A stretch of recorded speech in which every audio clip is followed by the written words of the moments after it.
मुस्लिम यानी वो शख्स जो इस वक्त अतीक के बाद सबसे ज्यादा चर्चा में है। उमेश पाल हत्याकांड के बाद से गुड्डू मुस्लिम लगातार सुर्खियों में है। डॉन का सबसे खास गुर्गा गुड्डू मुस्लिम अब भी रहस्य बना हुआ है। डॉन यानी अतीक अहमद तो मिट्टी में मिल गया, लेकिन गुड्डू मुस्लिम अब तक कई राज दबाए पुलिस के साथ आंख मिचौली खेल रहा है। गुड्डू मुस्लिम जिस तरह से गायब है उससे कई सवाल खड़े हो रहे हैं। ये रिपोर्ट देखिए।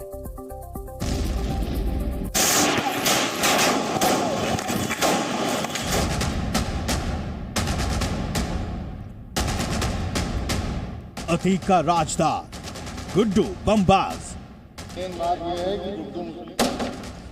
15 तारीख को माफिया ब्रदर्स में से एक अशरफ के ये आखिरी अल्फाज थे।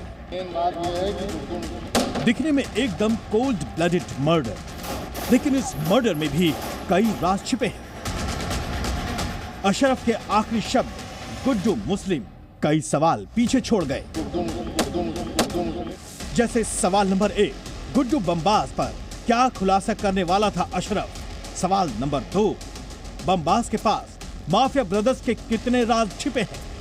सवाल नंबर 3, क्या गुड्डू मुस्लिम की वजह से असद का एनकाउंटर हुआ। सवाल नंबर 4, क्या माफिया ब्रदर्स की हत्या से जुड़ा सुराग भी गुड्डू मुस्लिम के पास है।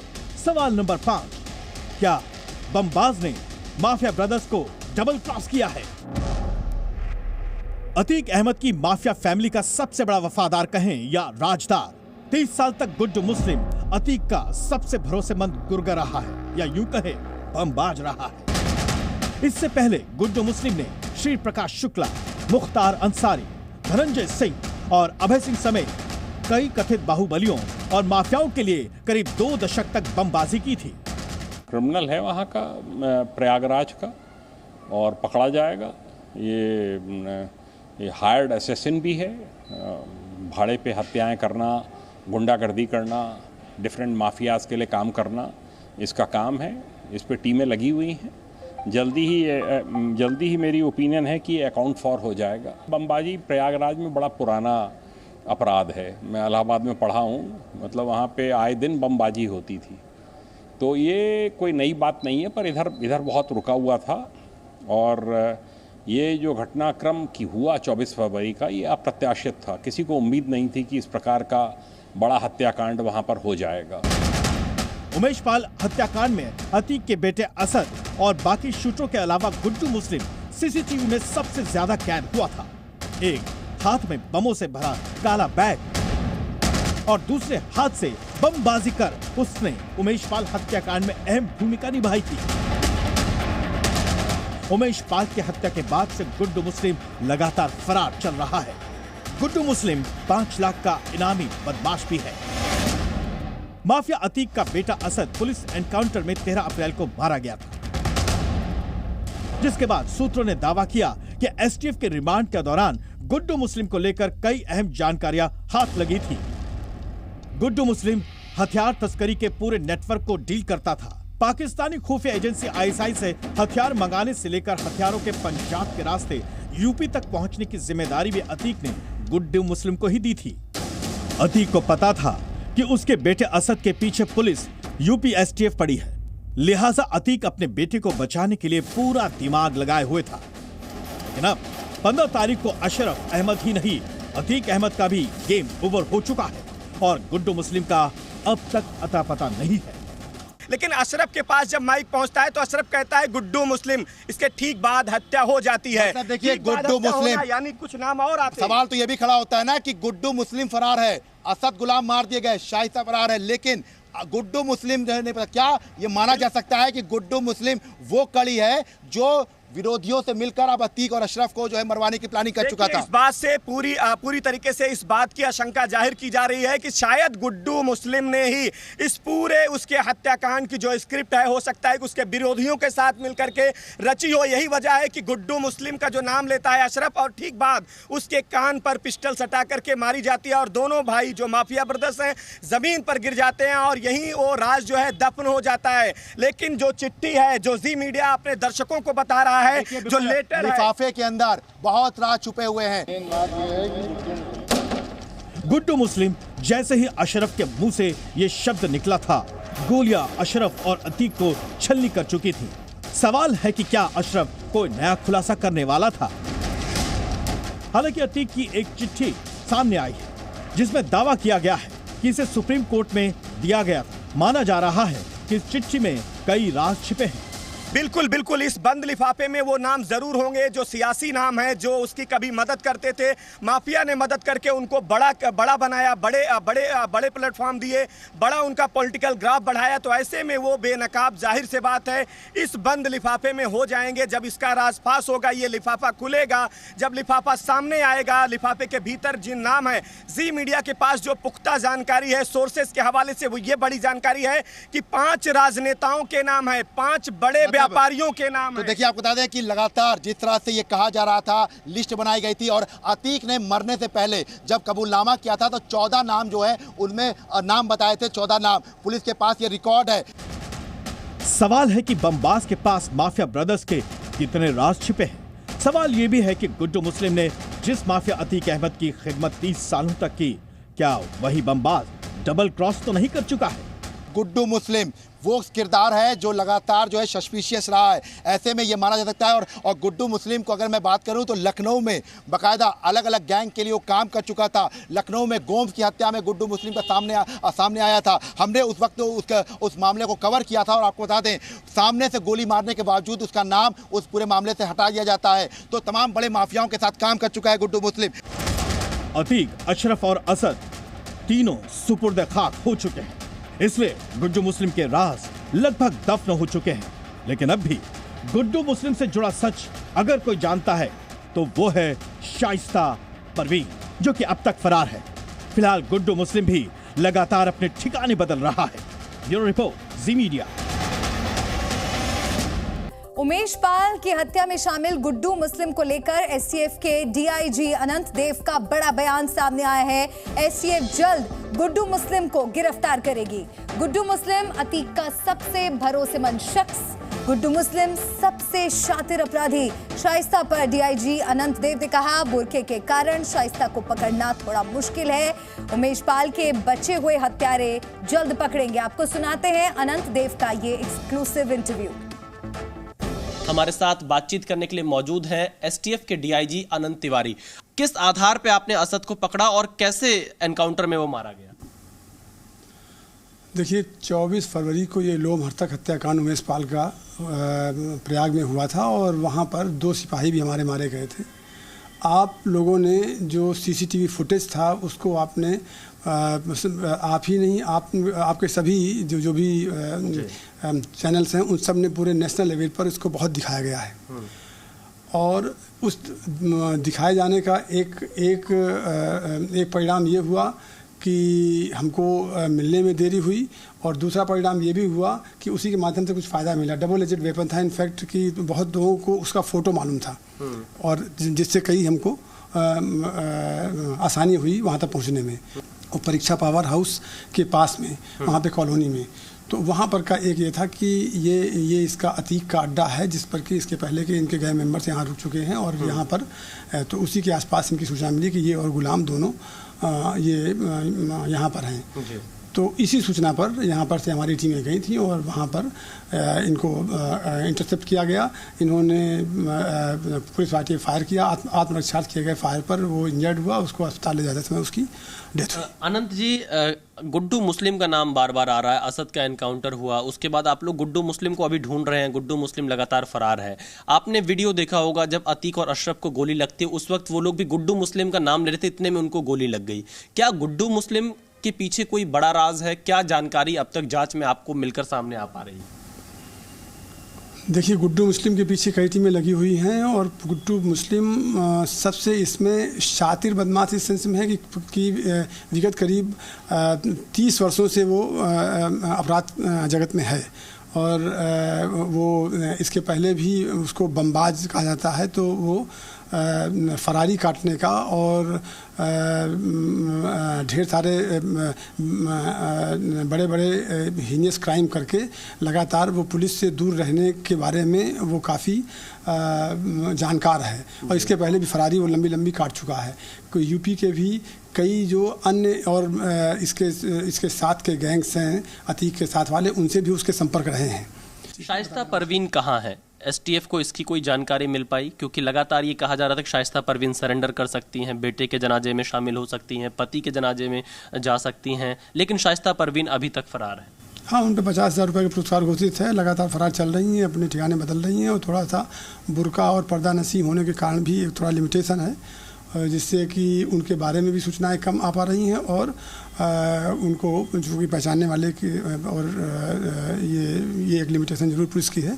हम लोग उनको भी बहुत जल्दी डिकॉय में लेडी कांस्टेबल वगैरह लगा करके और उस पर हम लोग कोशिश कर रहे हैं कि बहुत जल्दी हम लोग उनको गिरफ्तार करें। अनंत जी, मुख्यमंत्री ने सदन में कहा था माफियाओं को मिट्टी में मिला देंगे, तो क्या एसटीएफ उस दिशा में आगे बढ़ रही है? जो अपराधी हैं, माफिया हैं, उनको मिट्टी में मिलाया जा रहा है? देखिए, ऐसा है कि माननीय मुख्यमंत्री जी ने जो भी कहा था वो उनका विषय है। फिलहाल निर्देश ये हैं कि इन सबको 5-5 लाख रुपए का इसीलिए इनाम भी किया गया कि इनको पकड़ा जाए, गिरफ्तार किया जाए। अब गिरफ्तारी के प्रयास में आप ये देखिए कि इसके पहले भी कितनी बार ये गैंग सिपाही मार चुका है। राजू पाल हत्याकांड में सिपाही मारा, उमेश पाल हत्याकांड में सिपाही मारा, इसके पहले भी और सिपाही मारा। ये दो सिपाही, आम सिपाही जो उसको एस्कॉर्ट कर रहे थे उमेश पाल को, उनको वहीं पर मारा। तो इनको पुलिस पर फायर करने में कोई हिचक नहीं है जी। तो अगर पकड़ने के प्रयास में अब अगर गुड्डू मुस्लिम फायर करते हैं तो हम क्या मतलब फायर खा के वहाँ पे वो हो जाएंगे?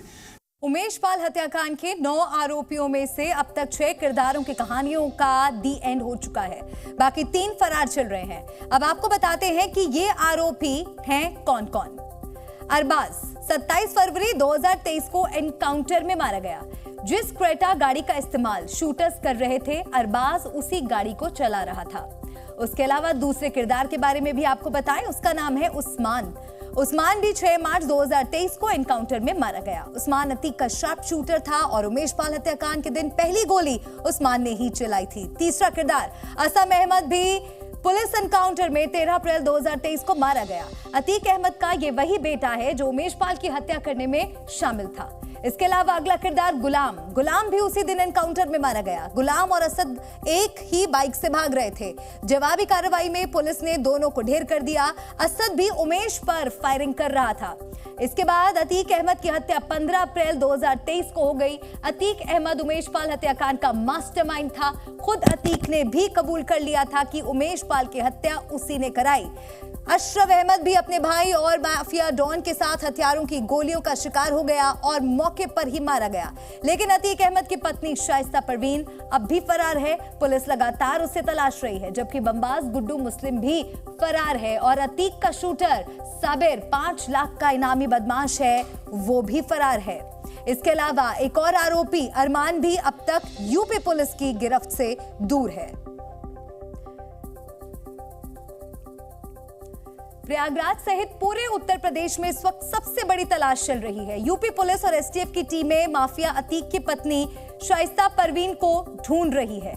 यूपी सहित पूरा देश ये जानना चाहता है कि अतीक हत्याकांड के शूटर्स के लिए विदेशी पिस्टल कैसे आई, किसके इशारे पर मिली इन हथियारों को ये विदेशी गन्स, और 3 शूटर्स की 3 पिस्टल्स में कितने राज छिपे हुए हैं। इस मर्डर में पिस्टल और फायरिंग का तरीका दोनों बहुत इंपॉर्टेंट है। ये रिपोर्ट देखिए। जिगाना और गिरसान पिस्टल, ऐसे ही लाखों रुपए की विदेशी पिस्टल से अतीक हत्याकांड में दनादन फायरिंग हुई। ये दोनों ही पिस्टल मेड इन तुर्की है।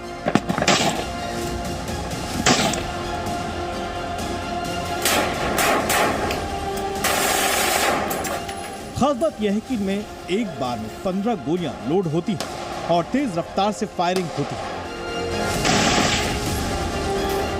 शूटर्स ने ऐसे ही पिस्टल से सिर्फ 20 सेकंड में ही 20 राउंड गोलियां फायर की।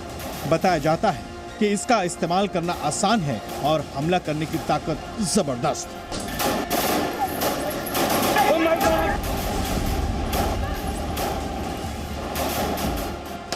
दावा किया जाता है कि दोनों पिस्टल से निशाना सटीक लगता है।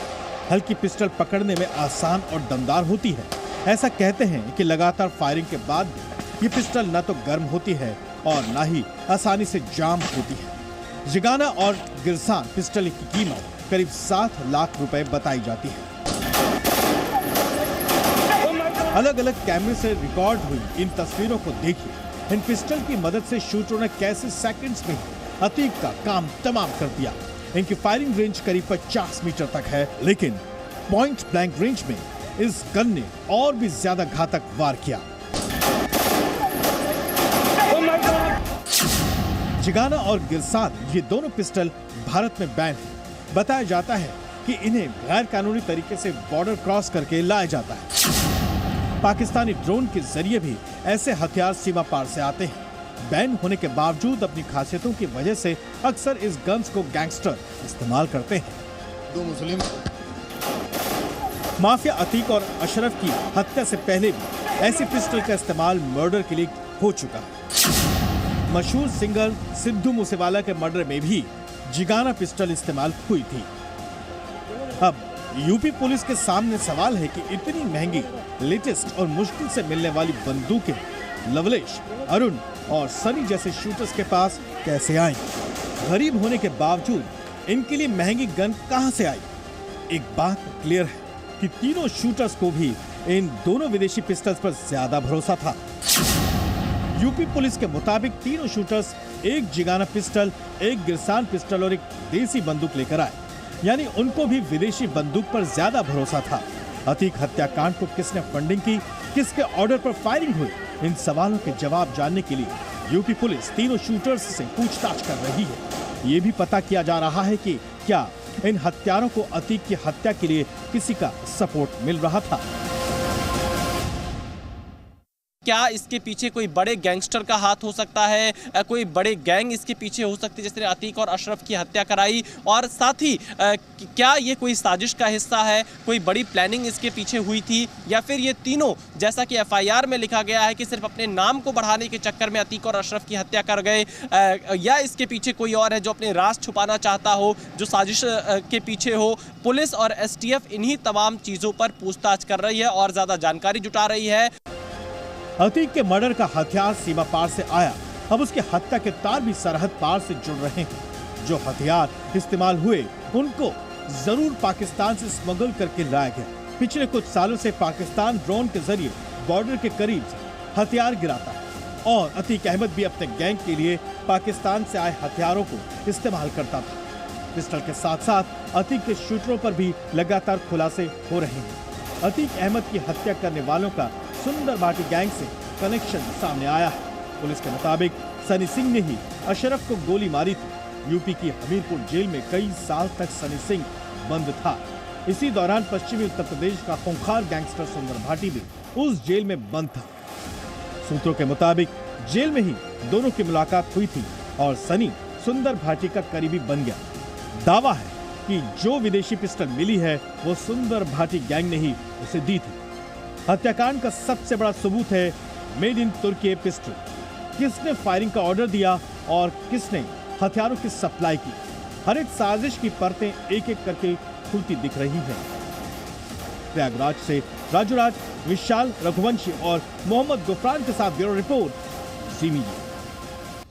माफिया ब्रदर्स अपनी हत्या की आशंका लगातार जता रहे थे। जब भी दोनों प्रयागराज लाए गए, उन्होंने रास्ते में ही कई बार बताया कि उनकी हत्या हो जाएगी। पुलिस ने भी दोनों की सुरक्षा कई गुना बढ़ा दी थी, लेकिन हत्या वाले दिन अतीक और अशरफ के साथ जो कुछ हुआ उसने प्रयागराज पुलिस पर सवाल खड़े कर दिए। सवाल है कि माफिया ब्रदर्स को लेकर वाकई पुलिस से लापरवाही हुई है।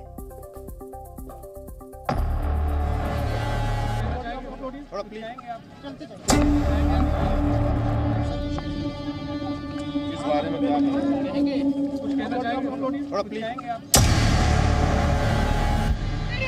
कहेंगे? दोबारा से ले जा रहे हैं, सही नहीं है। करना चाहते हैं, मारना चाहते हैं।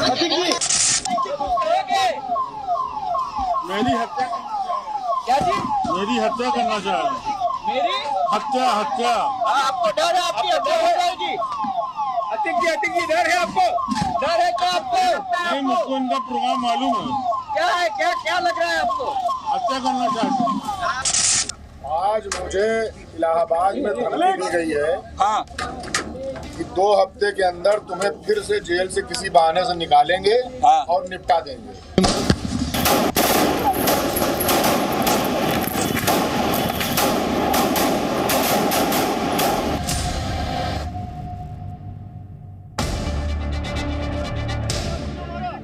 माफिया ब्रदर्स को अपनी हत्या होने से पहले ही हत्या होने का डर एक बार नहीं कई बार सता रहा था।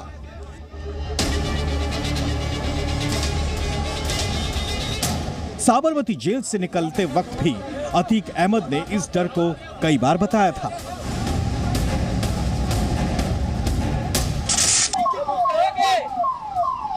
मेरी हत्या, क्या जी?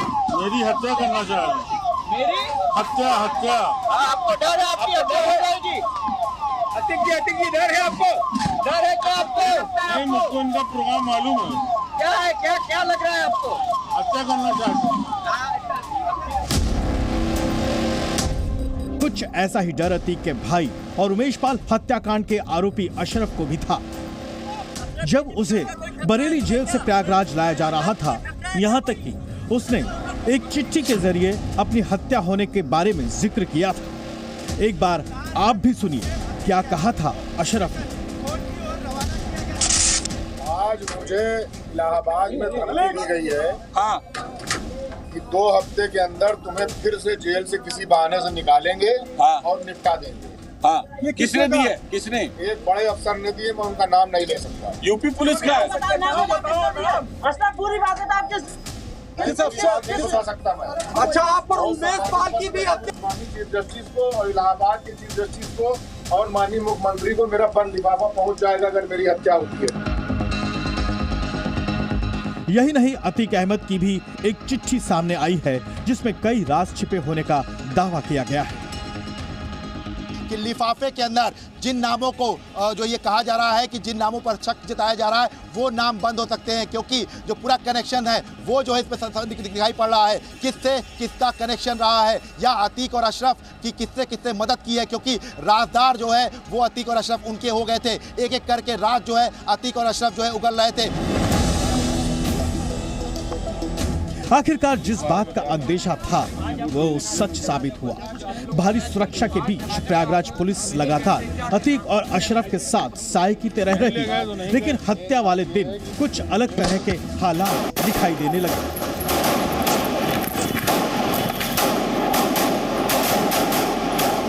यही वजह है कि माफिया ब्रदर्स हत्याकांड पर पुलिस के खिलाफ जमकर नाराजगी है। पुलिस से 5 सवाल भी हैं। सवाल नंबर 1, हत्यारों को फील्ड क्राफ्ट की सटीक जानकारी कैसे थी?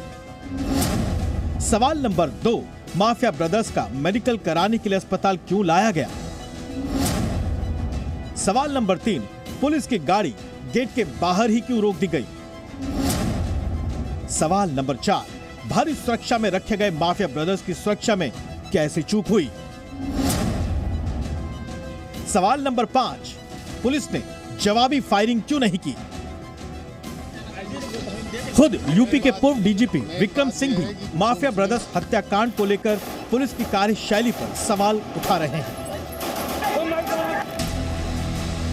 पुलिस ने गोली इसलिए नहीं चलाई क्योंकि उनके द्वारा उनको गिरफ्तार कर लिया गया था, पिस्तौलें सब बरामद हो गई थी, लेकिन गोली चलाने में यह भी संभव था कि जो पत्रकार वहां पर थे वो भी हताहत हो सकते थे। लेकिन ये अब जांच का विषय है, कमीशन आ गया है, लेकिन ये जो चूके हैं इसका जवाब यूपी पुलिस को देना होगा।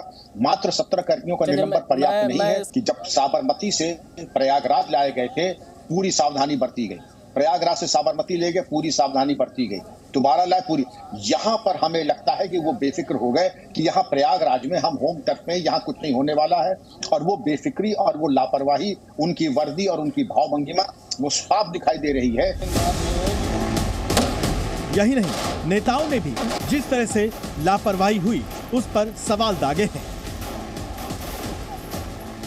नहीं, 2 हत्याएं हुई हैं, एक तो अतीक और उसके भाई की और दूसरा कानून की। कभी आपने देखा कि कोई व्यक्ति कचहरी पे पेश होने को आया हो, उसको रात के 10 बजे मेडिकल चेकअप के लिए ले जाया जाए? और इतनी सेंसिटिव मामला था, हथकड़ी लगी हुई थी। हथकड़ी की डोर किसके हाथ में थी? पुलिस के थी।